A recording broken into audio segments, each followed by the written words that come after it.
It does it in health verdicts. Yeah. My brother was telling me a story. I was talking to him. He said he had gotten a health verdict. And it was a verdict that could be corrected. He said, but he had gone to this doctor. He worked with this company.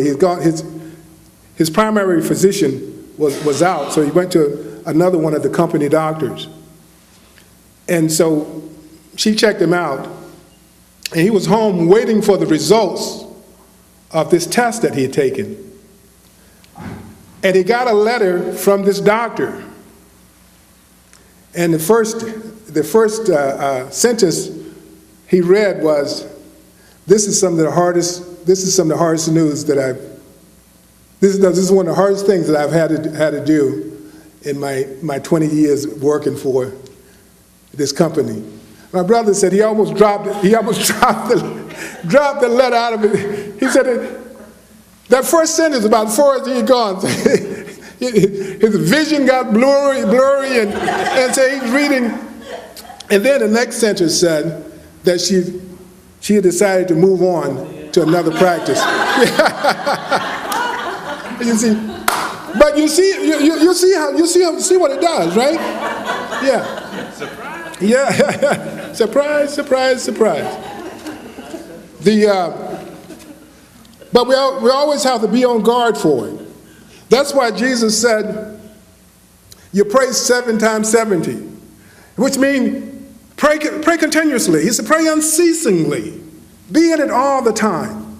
You know, every time, I'm always in prayer. I'm always in prayer. It's easy for me to say there's only one mind. And that's a whole treatment for me. There's only one mind. There's only one mind. Sometimes right between mine and there, someone will cut me off in the freeway. That ever happened to you? You know, if there's only one mind, let me get to there real fast. If there's only one mind, there's only one mind. But we have to stay always vigilant, knowing that we have the power because we are omnipotent in our own world. Yeah, yes, we are. Now, the perspective. Perspective. What does the word perspective mean? I was thinking on my talk. I know Estella knows it because she's a word person. Yeah. But I knew it was the way you see things. But it means a little more than that. You know, what is your perspective on this? Perspective is the power to see or think of things in their true relationship to other things. Yeah. That's what your perspective. To see it in relationship to other things. So they think it came out of from the Italians in painting. You know, when they started getting the perspective in paintings. Remember the old paintings used to be just the two-dimensional. It looked like something just slapped up against the wall, you know, the old Byzantine type. And then they started getting perspective. And you can follow the history of art. When you follow the history of art, you see how they were working with getting to full perspective. And now you can look at a piece of art and it looks like it jumps out at you. It's like you can reach up and touch it. Look at that rose. But it's on a flat it's on a flat canvas, but it has all the 3 dimensions about it. You know something? That's a perspective. So those guys work, they're getting a different perspective. Now we have a guy coming in this afternoon. Will be speaking at 11:30. His name is Aman Watani. Motani, that's right. I know him. I've seen him on the net, read about him. He's an amazing man. He is amazing for this reason.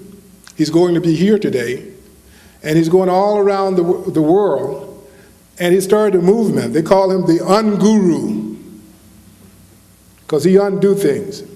But he does something that you probably never heard of before. He leads you to you. We've heard that before, huh? Dr. Ernest Holmes. Teaching leads you to you. Now what this guy did, this guy, amazing, this man,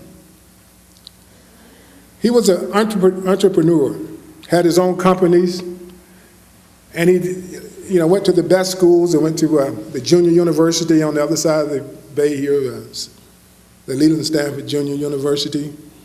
And he went to other schools. He was highly educated, started high-tech companies. And what happened is he was going by the rules. He went to all the workshops and all the seminars. He read all the books, had his employees read all the books. And yet he was down in the doldrums. His company was down in the doldrums. He wasn't getting any place. So finally one day, he threw away all the books, got rid of all the rules and regulations. And he took a different perspective on life. A different perspective on life, and started coming from the heart and started getting input on the perspective of the employees. And within 6 months, he had turned his country around, he had turned his organization around 100-fold. The guru, the business guru at that time, his name was Tom Peters. He had a lot of books out in the mid-90s, late 80s and mid-90s and so forth.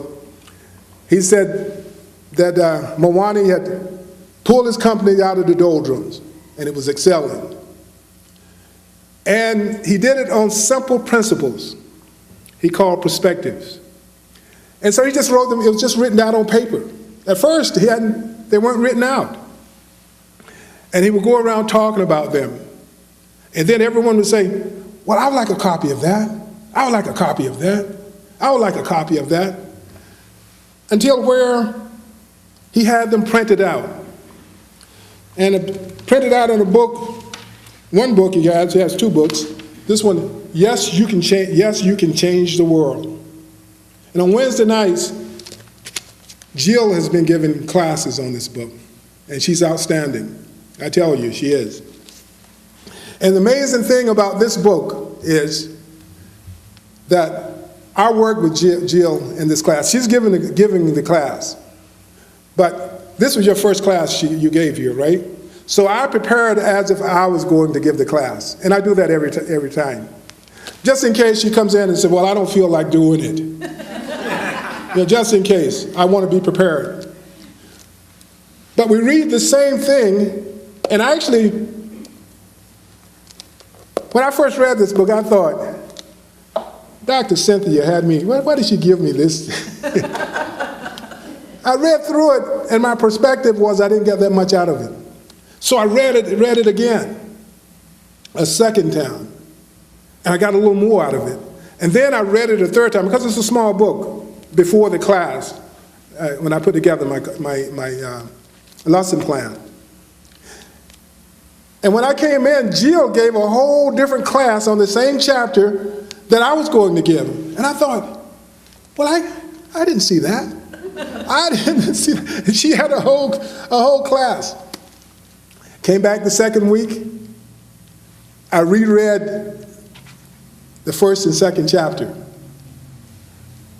Sure enough, and I told Jill at the end of the second, was it last week, the second week?